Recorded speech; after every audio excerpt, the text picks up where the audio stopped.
Welcome, welcome.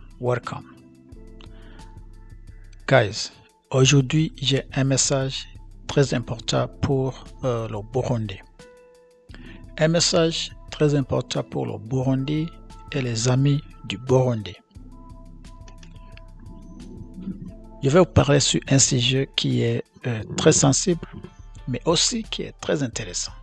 Je vais vous parler sur un sujet que peut-être beaucoup d'entre vous vont aimer, mais aussi beaucoup d'entre vous ne vont pas peut-être l'aimer. Pourquoi? Parce que c'est un sujet peut-être qui est nouvelle pour vous, je m'en fous, mais aussi c'est un sujet que peut-être beaucoup d'entre vous vont aimer à découvrir. Et aussi, ça va vous demander une certaine contribution. Alors, bienvenue sur la chaîne AD Afrocast.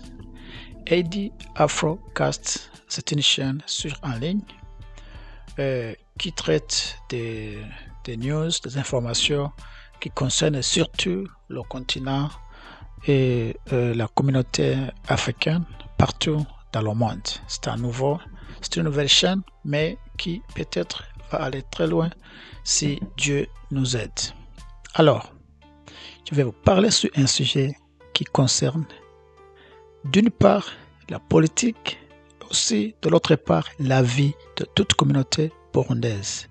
Écoutez bien, c'est pas la politique burundaise, c'est pas la politique des politiciens, mais c'est la politique économique. C'est ça que je l'appelle. C'est la politique économique. Et vous voyez ces images là. Il y a une raison pour laquelle vous êtes en train de voir ces images. Il y a une raison pour laquelle je vous montre ce bâtiment-là. Parce que ce que je veux vous parler, ça concerne ce bâtiment que vous voyez ici. OK? Alors, ne me demande pas alors, il faut suivre et vous allez découvrir. Alors, pour qu'un individu, pour qu'un pays, pour que une société se développe, il faut un peu de capitaux. Si vous allez dans l'histoire et regardez comment les pays se sont développés, comment les procédures, il y avait toujours le flux des capitaux depuis les pays qui sont déjà développés envers ces pays qui veulent se développer. Exemple, c'est la Corée du Sud. Si vous êtes intéressé, il faut chercher, vous allez trouver que la Corée du Sud a été développée trop rapidement parce que beaucoup de pays ont décidé aussi d'acheminer leurs capitaux dans ce pays-là. C'est comme ça la Chine s'est développée. Les Occidentaux, l'Amérique en premier lieu, ils ont décidé d'implanter leurs capitaux, les entreprises en Chine pour distribuer la richesse du monde. C'est ça, c'est comme ça qu'on l'appelle, c'est comme ça qu'on l'a appelé, même si les internationaux ne l'acceptent pas. Mais ceux qui critiquent cette politique, ils disent que l'objectif était de distribuer l'économie du monde, dans le monde, parce qu'il y avait des ondits qui disent que les États-Unis, donc les Occidentaux, il faut la monopole. Donc, ils ont voulu distribuer l'économie. Ça reste quand même caché. S'il faut le savoir, il faut faire beaucoup de recherches sur ça. Alors, le Burundi. Je parle au Burundi et aussi je parle aux amis des Burundi. Le Congo, le Rwanda, l'Ouganda, le Kenya, la Tanzanie et tous ces amis-là. Alors, je vais parler sur la lobbying. Le mot lobbying n'est pas un mot qu'on trouve toujours facilement, mais beaucoup de gens sont aussi informés sur ce mot lobbying. Beaucoup de pays, surtout les Occidentaux, dans leurs lois, il y a ce mot lobbying. Donc, lobbying, si je peux le dire dans des mots simples, écoutez bien, si je peux l'expliquer dans des mots simples, je dirais que c'est la corruption acceptée. C'est la corruption agrémentée ou bien la corruption normalisée. Parce que c'est une forme de corruption, mais quand même qui n'est pas une corruption. Parce que c'est une forme d'influencer les hommes politiques dans leur prise de décision. Par qui? Par l'intermédiaire entre la population, entre une entreprise, entre une communauté qui a délégué, qui a engagé cet individu intermédiaire qu'on appelle lobbyiste. Et cet individu lobbyiste va influencer les hommes politiques dans leur prise de décision. Il y aura des explications, il y aura des éclaircissements, il y aura aussi des négociations pour influencer la prise de décision des hommes politiques. En Afrique, peut-être qu'il y en a dans certains pays, mais je ne suis pas informé sur ça. Mais je suis sûr qu'en Europe, il y en a. En Amérique, c'est dans la loi. La plupart des entreprises en Amérique, ils ont au moins cet individu qui représente l'entreprise envers les hommes, qui représente l'entreprise dans cet environnement politique. Parce que toutes les décisions qui soient prises dans cet environnement politique, ça va affecter les entreprises, ça va affecter les communautés, ça va affecter nous, ça va nous affecter. Alors, il faut que nous ayons des lobbyistes. C'est ça que je voulais vous parler sur le Burundi. Alors, je ne parlais pas que le Burundi va avoir un lobbyiste qui va s'engager avec le monde politique en Amérique. C'est autre chose que je vous parle. Suivez, vous allez découvrir. Alors, mes amis qui sont dans la diaspora, mes amis qui sont au Burundi, partout, les amis du Burundi, pour plus de compréhension, lisez ce paragraphe. Ça, c'est Investopedia. Si vous voulez lire beaucoup plus, mais lisez ça comme définition, vous allez comprendre. The term lobby refers to a group of people who band together and try to influence politicians and other individuals in public office. A lobby is typically formed to influence government officials to act in a way that is beneficial to the lobbyist or an industry best interest. C'est là où réside tout. Either thoughts of favorable registration or by blocking unfavorable measures. The term is also used as a verb to describe the influence that a group of individuals exerts over the people. Ça veut dire quoi? Cet homme qui peut représenter l'industrie, qui peut représenter un groupe, ça va influencer le gouvernement. Vous voyez ici, ça va influencer les gens du gouvernement dans leurs actes. OK? Pour représenter les intérêts individuels de ceux qui l'ont envoyé. C'est comme ça qu'ils sont définis. C'est comme une corruption, mais qui est acceptée. Pourquoi? Je vais vous dire pourquoi. Parce que ces parlementaires, ces sénateurs, ils ne comprennent pas tout. Ils ne comprennent pas le système pharmaceutique. Ils ne comprennent pas le système bancaire. Ils ne comprennent pas ce qui se passe dans des autres phases de l'économie, par exemple. Alors, il faut qu'il y ait des gens qui vont expliquer, qui vont éclaircir si il faut prendre les décisions. Ces gens-là représentent ces entreprises. Alors, ils sont payés. C'est ça qu'on appelle les lobbyistes. Alors,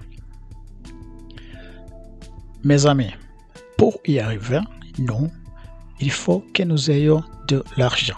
Parce que ces gens-là, ils sont payés. Ces gens-là, ils sont payés. Si tu lis ici, How Lobbyist Works, tu vas voir tout ça.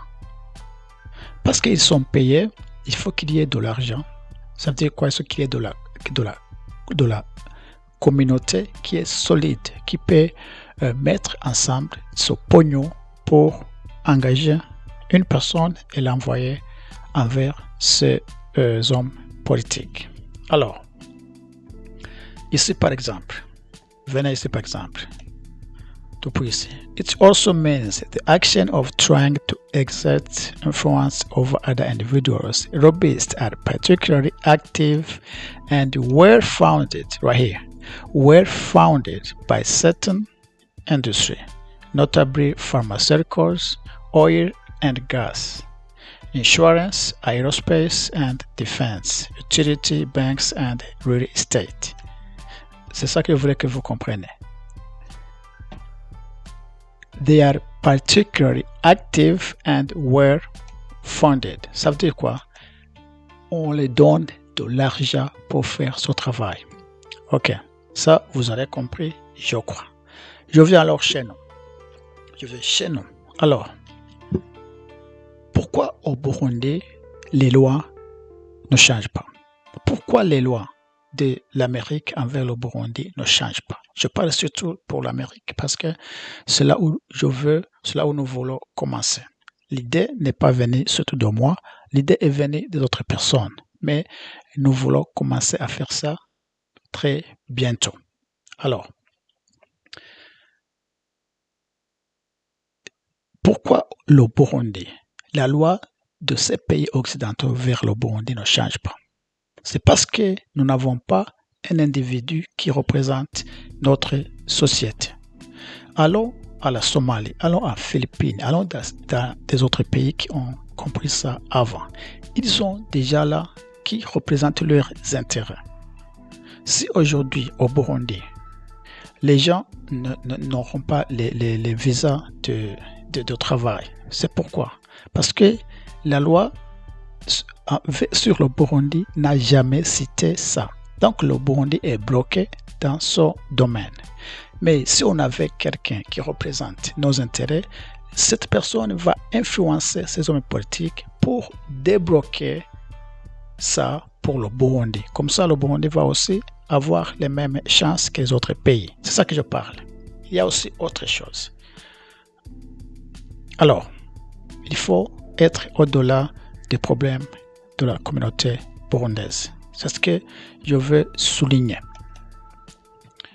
Alors, pour que nous soyons capables de faire ça, nous devrons oublier ce qui nous sépare, comme le Burundi. Le Burundi, c'est un pays qui était là depuis que c'est les trois monts qui nous fait séparer viennent. Et ces trois monts, ils sont venus dans les valises, si vous voulez. Le Burundi ou bien les Burundais étaient là avant que ces trois monts, le Hutu, le Tutsi et le Twa, qui les séparent, viennent. Ces trois monts, ils sont venus dans des mallettes. Ils sont venus dans des mallettes depuis l'Europe. Alors, il faut oublier ça.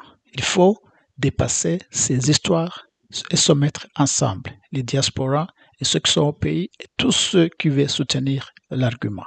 Nous devons soutenir nos pays. Personne d'autre ne va soutenir nos pays. Regardez les Somalis.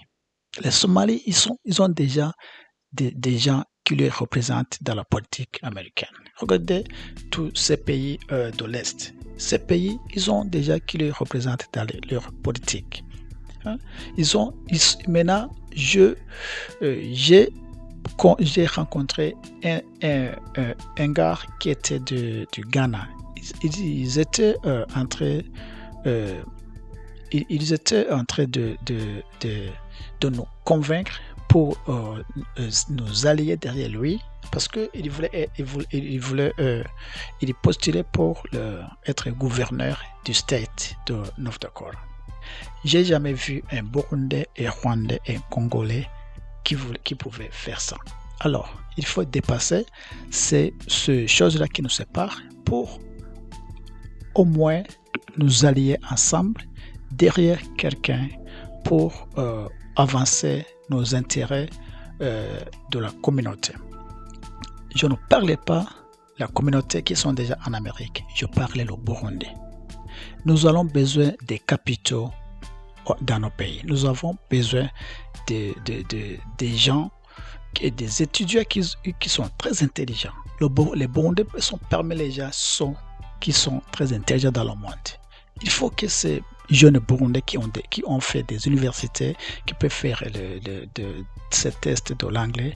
Il faut que ces gens-là aussi aient la même chance que ces autres jeunes de l'Ouest, de l'Asie, de l'Europe de l'Ouest ou de l'Est, pour qu'eux aussi aient cette chance d'avoir les visas temporaires pour travailler dans des pays avancés.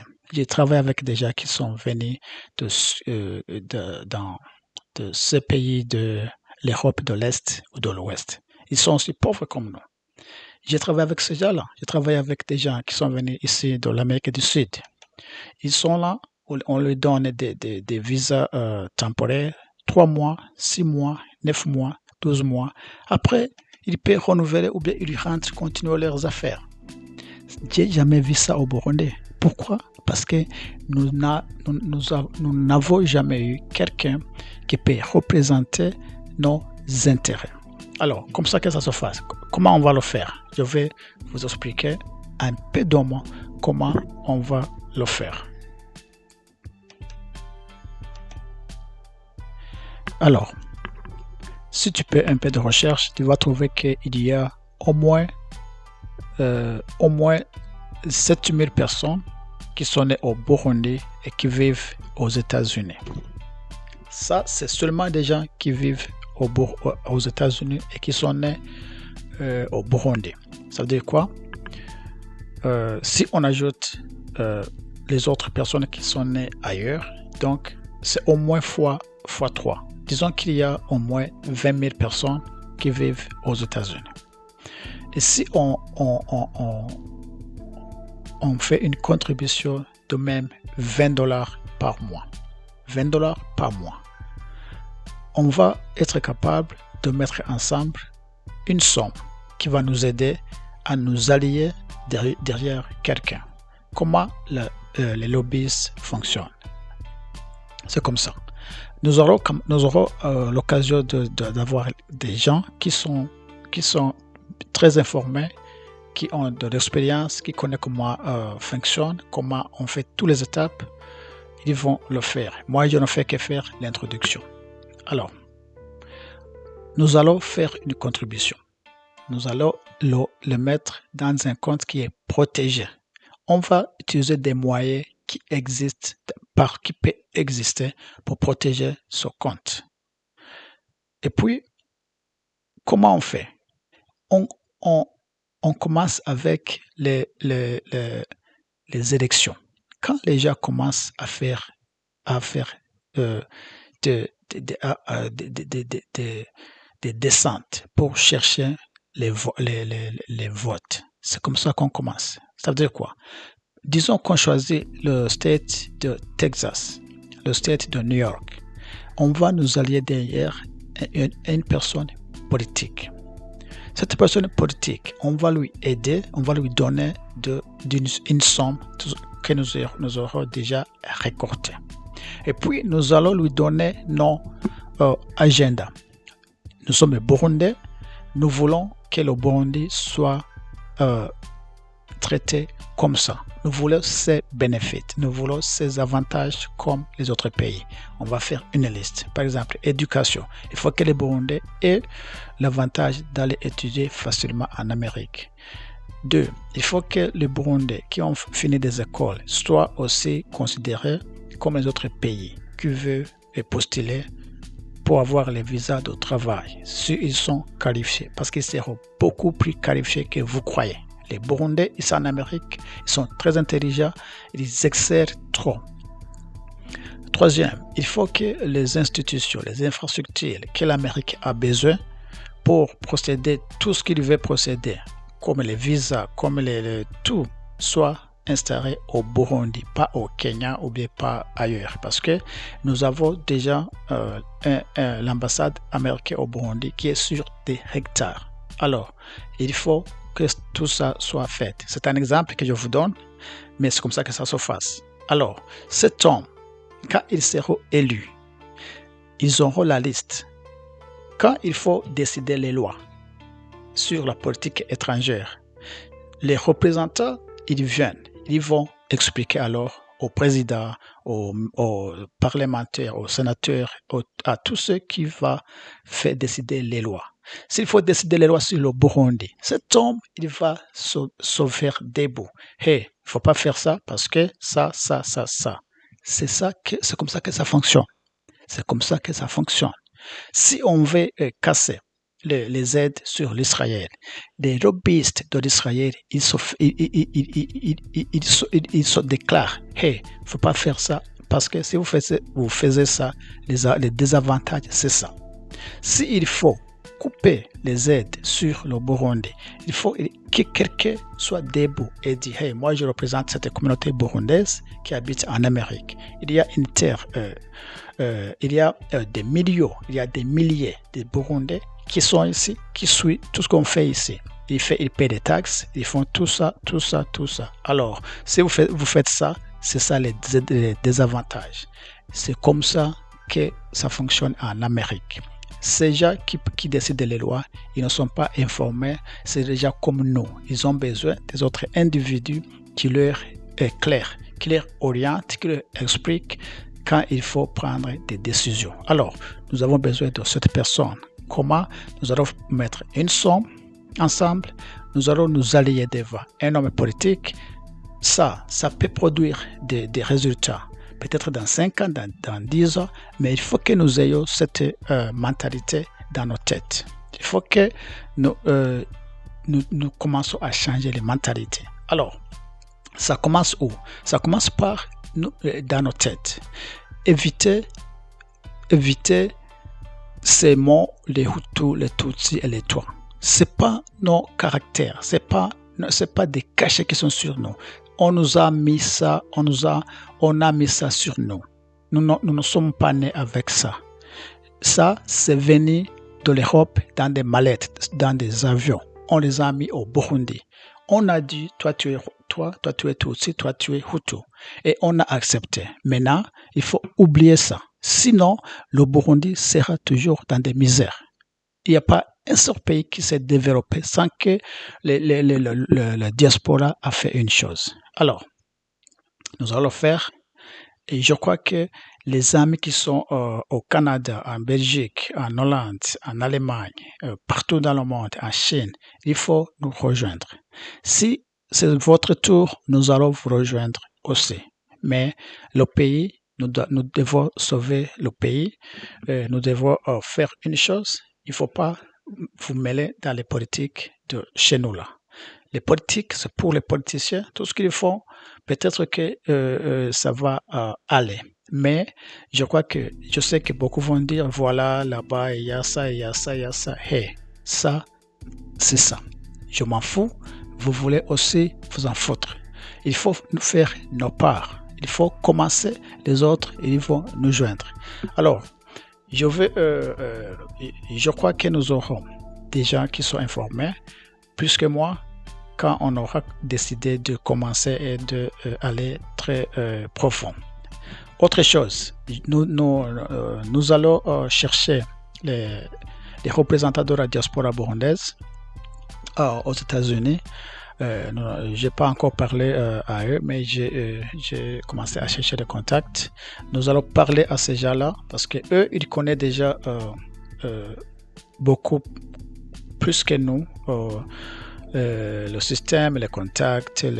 Quand même, ils sont un peu informés plus que nous sur terrain. Et aussi, ils ont des contacts dans tous les States de Burundais. Si ils auront accepté, ça serait quand même très important de travailler ensemble pour faire avancer nos pays. Il faut que le Burundi ait des capitaux comme les autres pays. Il faut que les Burundais aient les mêmes chances que les Kenyans, que les Tanzaniens, que tous ces gens-là qui viennent ici travailler, étudier facilement comme ailleurs. Alors, merci beaucoup. Je crois que nous aurons le temps d'aller un peu profond la fois prochaine. Merci beaucoup. Bye.